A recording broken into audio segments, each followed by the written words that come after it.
विष का असर धीरे धीरे बढ़ता जा रहा था। समुद्र काला हो गया, हवा इतनी जहरीली हो गई कि देवताओं को सांस लेने में परेशानी हो रही थी। तभी इंद्रदेव ने सभी को इकट्ठा किया और कहा कि हमें महादेव की सहायता लेनी चाहिए। चाहे वो असुर हो या फिर कोई देवता, सब के सब सहायता के लिए महादेव को पुकारने लगे। हे महादेव, हमें बचाओ। उनकी आवाज कैलाश पर्वत तक पहुंची। महादेव कैलाश में विराजमान ध्यान में लीन थे, लेकिन जैसे ही उनकी आवाजें महादेव तक पहुंची, उन्होंने अपनी आंखों को खोला और इतने बड़े खतरे को महसूस किया जो पूरी सृष्टि का विनाश करने का सामर्थ्य रखता था। वे तुरंत उठे और समुद्र के पास आए। उनके चेहरे पर शांति थी, गले में सांप लिपटा था और हाथ में त्रिशूल चमक रहा था। उन्हें देखकर सबको थोड़ी राहत मिली। सभी महादेव के सामने हाथ जोड़कर खड़े थे। शिवजी ने हलाहल विष को देखा और उसके करीब गए। बिना कुछ कहे उन्होंने सीधे विष को अपने हाथ में उठाया। देवता और असुर हैरान हो गए, क्योंकि यह विष किसी को भी छूने मात्र से ही जलने की शक्ति रखता था। लेकिन शिवजी को कुछ नहीं हुआ। शिवजी ने सारे विष को अपने मुंह में डाला, लेकिन पेट में जाने से रोक दिया। हलाहल विष उनके गले से नीचे जा रहा था, और अगर ऐसा होता तो शिवजी की मृत्यु हो जाती। माता पार्वती ने शिवजी के गले पर हाथ रखा और विष को नीचे जाने से रोक लिया। विष भगवान शिव के गले में अटक गया, न ही ऊपर गया और न ही नीचे, और उनका गला नीले रंग का हो गया। यही वह घटना थी जिसके बाद से शिवजी को नीलकंठ के नाम से भी जाना गया। जहर की गर्मी से उनका शरीर तपने लगा, लेकिन उन्होंने विष को पीकर सारे संसार को बचा लिया था। यह एक बहुत बड़ा बलिदान था, जिसने असुरों और देवताओं को मानो एक नया जीवन दिया हो। लेकिन शिवजी का गला नीला पड़ गया।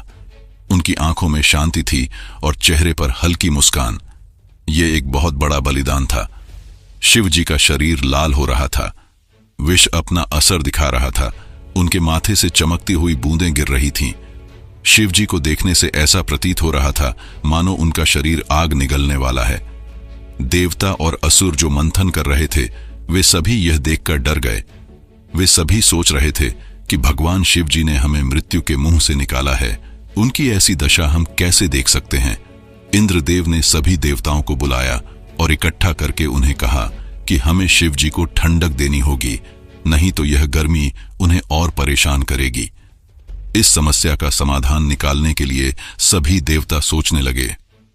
आगे की कथा और भी रोमांचक होने वाली है, तो वीडियो को लाइक जरूर करें। सबसे पहले सभी देवताओं ने मां गंगा से सहायता की प्रार्थना की।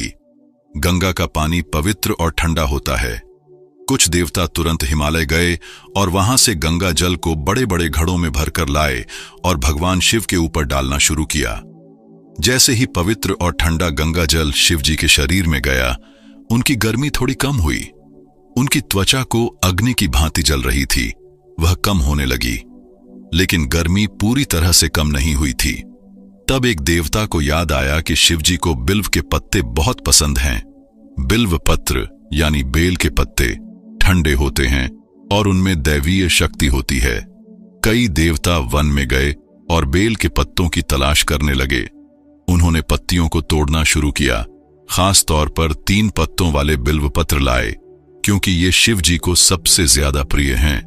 फिर बहुत सारे बेल पत्तों को तोड़ने के बाद उन्हें शिव जी पर चढ़ाया गया। जैसे ही पत्तों को उनके शरीर पर रखा गया, गर्मी और शांत हुई। शिव जी ने यह देखा और प्रसन्न हो उठे और कहा, ये पत्ते और जल मुझे बहुत प्रिय हैं। जो भी मुझे ये चढ़ाएगा उसे मेरी कृपा अवश्य प्राप्त होगी। और तभी प्रकृति का चमत्कार हुआ। अचानक से बारिश शुरू हुई और जैसे ही बारिश की पहली बूंद शिवजी पर गिरी, उनके शरीर की गर्मी शांत हो गई। यहीं से जन्म हुआ सावन के महीने का, जिसमें आसमान से ठंडी ठंडी बारिश होने लगती है। पूरी धरती में मानो नए जीवन की गूंज चारों तरफ फैल जाती है। जैसे ही सावन की पहली बारिश का बूंद शिवजी के गले में गया, हलाहल विष की गर्मी कम हो गई। वह काला वातावरण जिसने देवता और असुर सबको डरा दिया था, वह हट गया और चारों तरफ हरियाली छा गई। हवा में ठंडक फैल गई। शिवजी ध्यान में बैठ गए। उनके चेहरे पर शांति थी और एक ऐसी भव्य शक्ति जो वातावरण के साथ साथ भगवान शिव के मन को भी शांत कर रही थी। यही वह पल बना जब सावन के महीने ने शिव जी को एक भव्य शांति दी और यह महीना उनके लिए खास बना। सावन की बारिश और बेलपत्र ने शिव जी के शरीर को ठंडक दी और तब से ही सावन में शिव जी की पूजा की परंपरा शुरू हुई। भक्त इस महीने में मंदिरों में जाते हैं, शिवलिंग पर गंगा जल चढ़ाते हैं और बिल्व पत्र अर्पित करते हैं। यह पूजा उस बड़े त्याग का चिन्ह है जो हमें भगवान शिव के बलिदान को याद दिलाता है। सावन का महीना केवल हलाहल विष से नहीं जुड़ा, बल्कि माता पार्वती की तपस्या और योगदान से भी जुड़ा है। पार्वती हिमालय की बेटी थीं। वे बचपन से ही शिव जी को चाहती थीं, लेकिन शिव जी तो साधु थे। वे कैलाश पर्वत पर अकेले रहते थे, भस्म लगाए, सांपों को गले में लपेटे।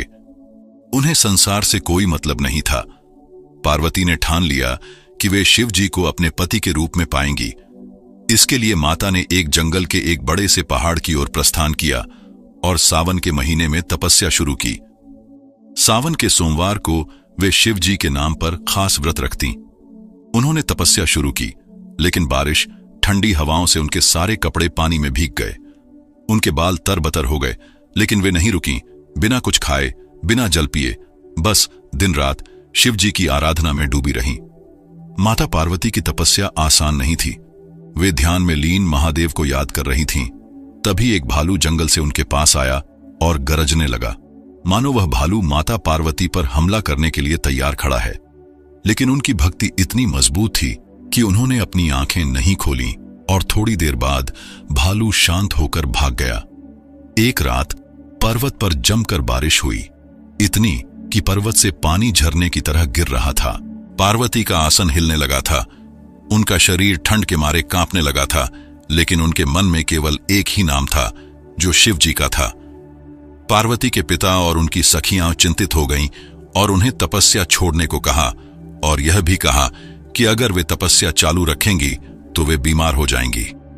लेकिन पार्वती ने जवाब दिया, मेरा प्यार सच्चा है। अगर शिव जी को पाना है तो मुझे यह सब करना ही होगा। उनकी निष्ठा और दृढ़ता देख प्रकृति ने भी उनका साथ दिया। बड़े बड़े पेड़ों ने उन्हें बारिश से बचाया और चारों तरफ फूल खिल उठे, जिसके कारण वातावरण में खुशबू फैल गई। माता पार्वती का यह प्रेम देख शिव जी का दिल पिघल गया, पर उन्होंने पार्वती की परीक्षा लेने का निश्चय किया। वे एक बूढ़े साधु के रूप में उनके सामने आए। साधु ने कहा, तुम यह तपस्या क्यों कर रही हो? शिव तो भस्म लगाने वाला साधु है, उसे पति बनाकर क्या करोगी? वह तो जंगल में सांपों के साथ रहता है। पार्वती ने जवाब दिया, मुझे उनके रूप से मतलब नहीं, मैं उनके दिल को चाहती हूं। वे मेरे लिए सब कुछ हैं। यह सुनकर भगवान शिव प्रसन्न हुए और अपने असली रूप में आ गए। उन्होंने पार्वती को कहा, हे देवी, तुमने अपनी भक्ति से मेरा दिल जीत लिया है, अब से मैं तुम्हारा हूं। इस तरह पार्वती और शिव जी का सावन में विवाह हुआ और यह महीना भक्ति और प्रेम का एक अनोखा त्योहार बना। सावन में शिव पूजा से वैवाहिक सुख और प्रेम की कामना पूरी होती है। सावन का महीना शिव जी की पूजा और आराधना के लिए इसलिए खास है क्योंकि बेलपत्र और गंगा जल से उन्हें ठंडक मिली। भक्त सावन में शिवलिंग पर जल और बिल्व पत्र चढ़ाते हैं। सोमवार के व्रत और रुद्राभिषेक से शिव जी की कृपा मिलती है।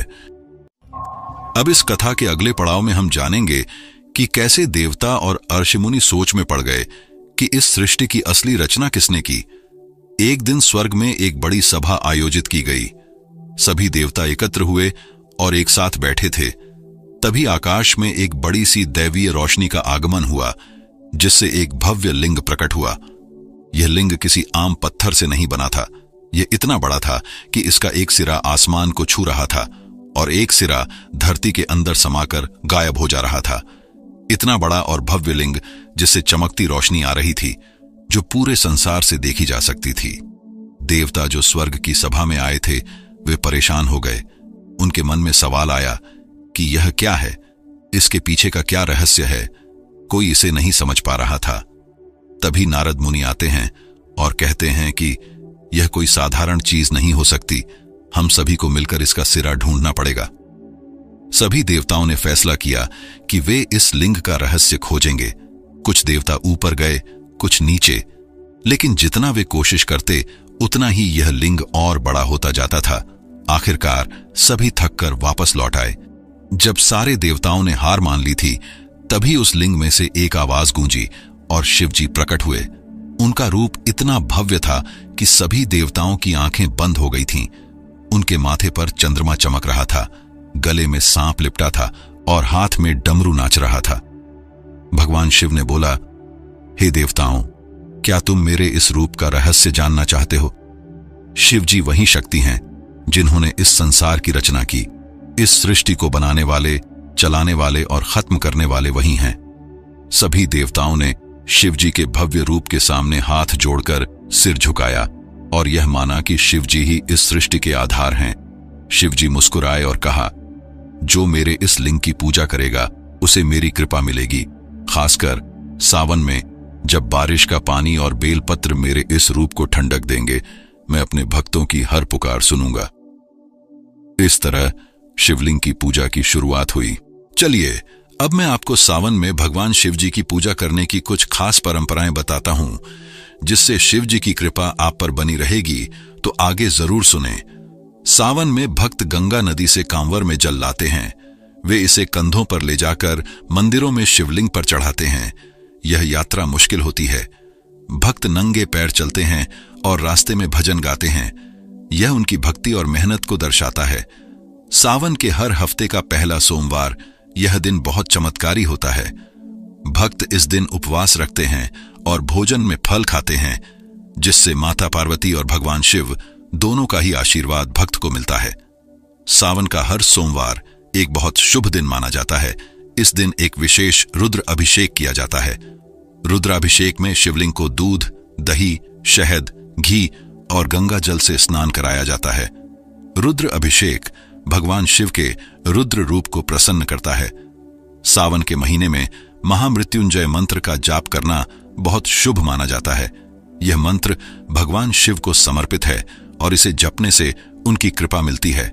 यह मंत्र बीमारियों, मुसीबतों और नकारात्मक शक्तियों से रक्षा करता है। साथ ही यह मन को शांति और शरीर को स्वस्थ रखने में मदद करता है। भक्त इस मंत्र को मंदिरों में या घर पर 108 बार जपते हैं, क्योंकि 108 की संख्या हिंदू धर्म में पवित्र मानी जाती है। आज भी सावन का महत्व हमारे हिंदू धर्म में बहुत है। लाखों लोग शिव मंदिर में जाते हैं, जो भक्ति का एक अनोखा रूप है। कई किलोमीटर भक्त कांवर यात्रा में नंगे पांव चलते हैं। चारों तरफ फूलों की खुशबू, बारिश मानो धरती फिर से नई हो गई हो। तो अब मैं कथा को यहीं समाप्त करना चाहता हूं।